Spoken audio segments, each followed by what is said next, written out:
what is dividing the society in the Middle East? It's, among other things, obviously religion. It is cultural differences. It's the language, because the people do not understand each other mostly. It's economic possibilities. And a huge thing is government spending. Right now we are in Silwan, which is the poorest Palestinian neighborhood in East Jerusalem. We are here because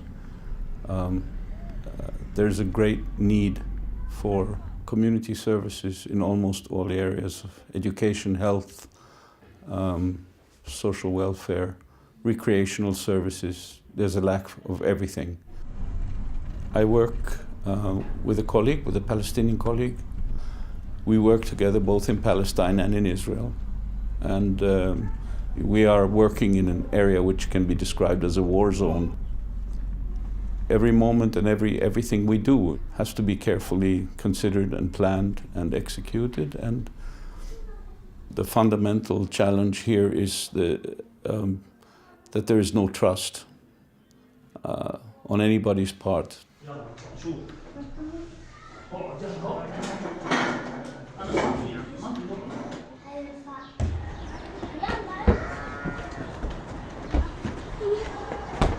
We are here now in Batn El Hava, in one of our supported projects through Madaa Center, one of our main partners.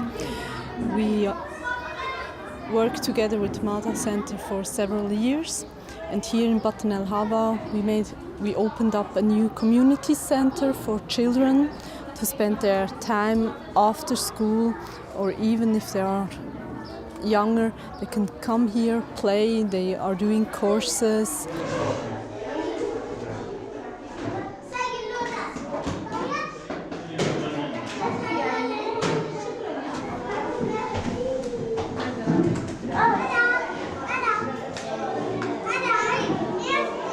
The most important thing for the children and for us as we see it is to create a safe space for the children, whether it's inside the rooms here or playgrounds. Silwan does not have any playground.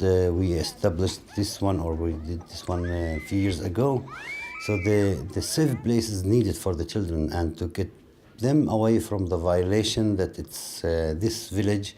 It's full of violation, it's full of clashes every day. Maybe you saw it, you are lucky to come during the day, but if you come when it's dark, it's very tough and very difficult here.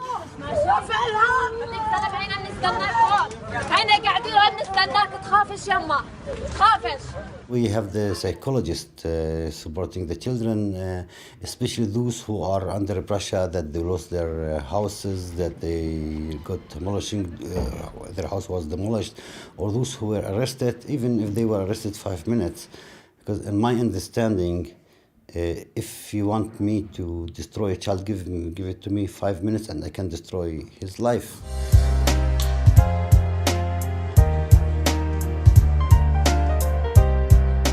We want to duplicate the successes that we have had. And the key to all of this, or the center, is to educate and empower women. This is why we have invited this group of women who are keen to learn and to make progress and to change their own society. And the women are really the targets in order to change the future of their own children. That's what I would like to talk to you about, is building bridges between women who have already found out that there is a window of education and a window into the world, and the more traditional women who have no clue that this even exists. I want to help the woman just to take decision. When she takes decision to study, to have her own education, to know what is her rights, what possible to live better, how she can grow up her kids without without this view in Middle East between the war, the culture, the miserable life. Women are suffering from isolation actually in our society, in our community. So provide them with the safe space, with some to let them believe that they can change, they can do something. Actually, I do believe that freedom is a responsibility. Absolutely. So when we talk about women who are educated, they should serve as models. She respects herself, her children, daughters and sons will do respect themselves first of all, and then when they will get married, the daughter will respect her husband and her son will respect his wife. We're not talking about change that we can see tomorrow, but it has to be through actions. Absolutely. Absolutely. And I think what is very important here in this culture is that we see each other on eye level.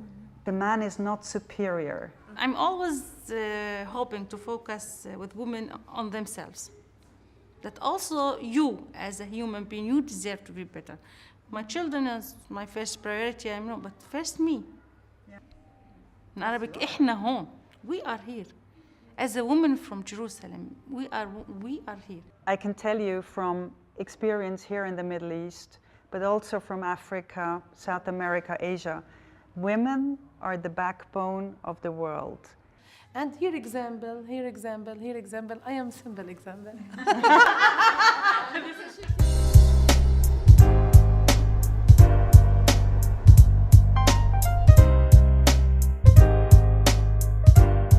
Talking about building bridges in a society which is deeply divided, it is very strange that sometimes it takes deep suffering in order to overcome barriers.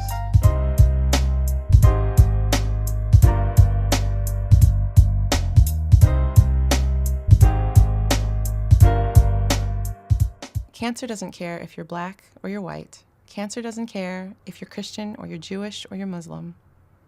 You're a person, you can get cancer. בכובע הזה, בגלל שהוא צבעוני, בדיוק כמו האופי שלי. אני אוהבת את הכובע הזה כי כתוב עליו יום הולדת שמח, וכל יום אנחנו נולדים מחדש. בחרתי כובע לבן כי קודם כל אני אופטימית מטבעי.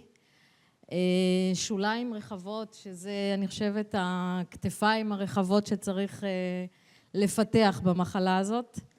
عمري 33 سنة اكتشفت مرض السرطان الثدي وأنا حامل 4 شهور بنتي الأخيرة. אני קיבלתי את זה בשנת 2000, לפני 15 שנה, בהפתעה גמורה. לא הייתי מוכנה לזה. We invited 42 women to the Dead Sea to a retreat. They were all suffering from breast cancer.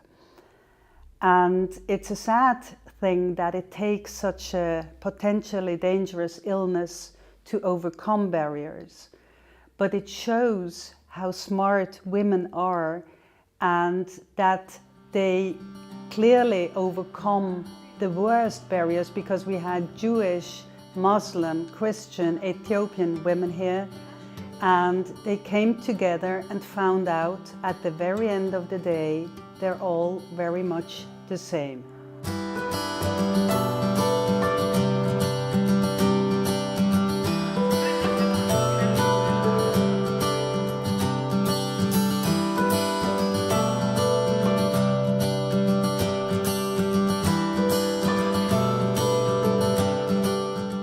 Maybe cancer isn't such a curse. Maybe cancer isn't so evil. Maybe there is a true blessing in this terrible disease that can kill, but it can also bring us together.